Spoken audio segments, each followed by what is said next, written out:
Diputado Alberto Acés, buen día, ¿cómo le va? ¿Qué tal? Buen día, ¿cómo le va? Un gusto de saludarlo. Gracias, muy amable. Bueno, usted fue uno de dos diputados que en su momento se opuso a esta ley de reparación a víctimas del terrorismo que ahora comienza a ser investigada justamente por las irregularidades en donde se le otorgaron reparaciones económicas por cuenta y cargo del Estado Nacional a ex montoneros, entre ellos los que denuncia Jovita Luna, atacantes del cuartel de Formosa, en donde entre otros murió partido al medio de los disparos de ametralladora su hermano. Sí, tengo el honor de haber sido uno de los únicos dos diputados en una votación que ni siquiera hubo abstenciones.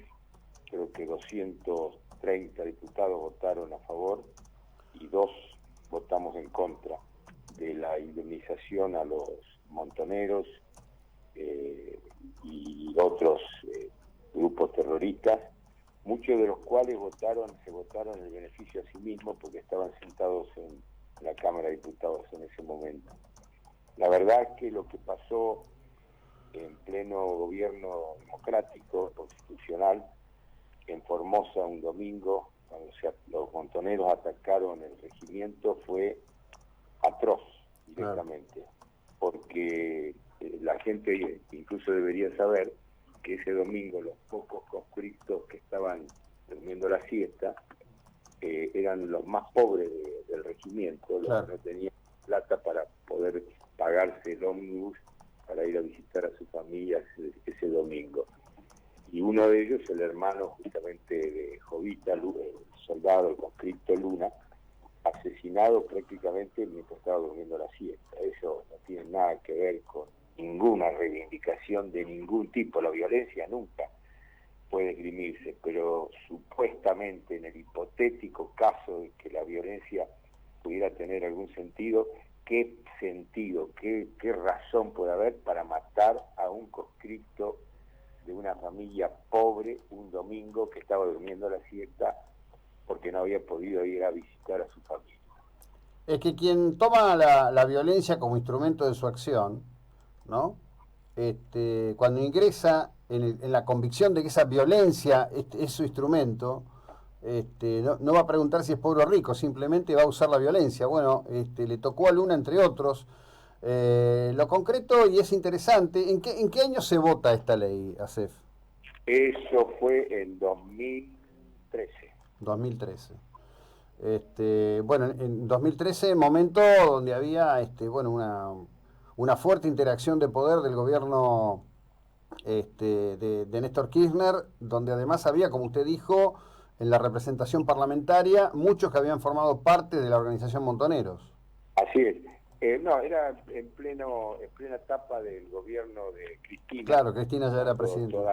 cuando todavía no se había producido la derrota electoral que sufrió a fines de año Claro. en la provincia de Buenos Aires y cuando estaba en curso la idea de Cristina Eterna. Ujú, ujú. Pero además esos terroristas, incluyendo los que eh, murieron en el ataque al regimiento de Formosa, que fueron muy pocos, porque la mayoría de los muertos fueron los conscriptos, figuran en el memorial que está en la Costanera en Buenos Aires como digamos, los héroes de la memoria que hay que recordar de los luchadores, etcétera. Bueno, lo que pide la hermana de Luna, Jovita Luna, Mm, es algo que está pidiendo, es un clamor que están reclamando en muchísimos sectores en el país, que yo me asocio a ello. mm. Bueno, hay que depurar ese listado. Una cosa son las víctimas del terrorismo de Estado y otra cosa son los victimarios terroristas, como en este caso. Entonces hay que depurar también esa lista. La memoria tiene que ser justa. No puede haber memoria indiscriminada e injusta. La injusticia está en honrar a quienes asesinaron literalmente a conscriptos indefensos en un ataque durante un gobierno constitucional. Ahí no puede haber otra memoria que el reconocimiento a las víctimas de esos terroristas y no a los victimarios. Sí, pero usted sabe que yo uno este punto, ¿no? Esta historia que empieza a instalarse y está bueno, sobre todo por las generaciones más jóvenes que han crecido en el desarrollo intenso comunicacional y político, político y comunicacional de un discurso que tomó un punto de arranque que fue utilizado con una enorme inteligencia política, perversa a mi criterio, pero inteligencia política al fin, que es instalar desde la política de noche y niebla del proceso la idea del martirologio de aquellos que eran secuestrados, torturados, asesinados y desaparecidos, que es lo repudiable. Para hacer un corte en la historia y no hablar de lo anterior, cuando las organizaciones, con el objetivo político de la toma del poder, utilizaban la violencia como instrumento, asesinando a diestra y siniestra, secuestrando, obteniendo beneficios millonarios que nunca se ha hecho el intento de rescatar, ¿no? E inclusive con una historia intermedia perversa, que es la de la famosa contraofensiva, que en realidad significó una operación de inteligencia con una entrega de activos propios que terminaron todos asesinados, ¿no?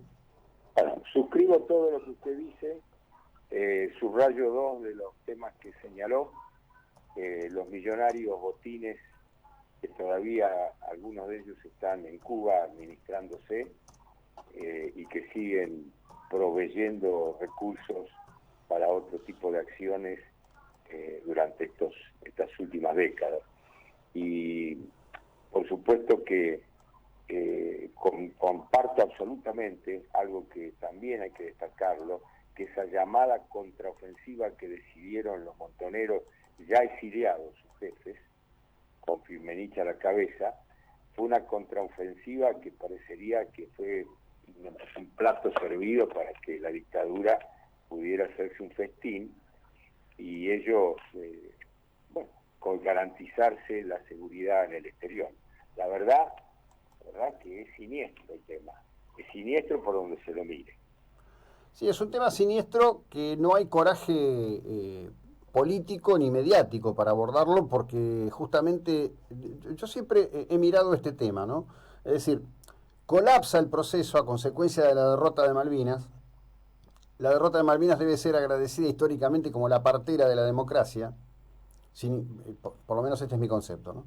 Y a partir de allí, la propia pelea entre los servicios de inteligencia, donde se empiezan a alcahuetear unos con otros, a entregarse unos con otros, porque esto hay que decirlo con todas las letras.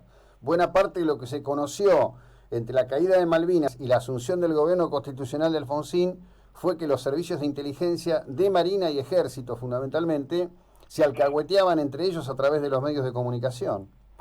Permitió instalar esta historia distorsionada donde todo inicia con el martirologio de los secuestrados.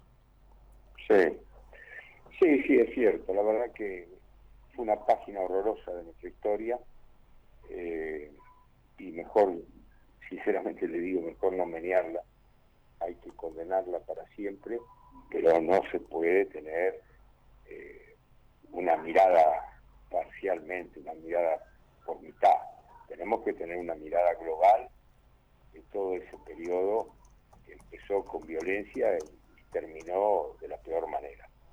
No, sí, La partera de la democracia, sí, desgraciadamente fue esa derrota, esa rendición dolorosa en las Malvinas, más allá de las motivaciones, más allá de quién ordenó esa recuperación, etcétera.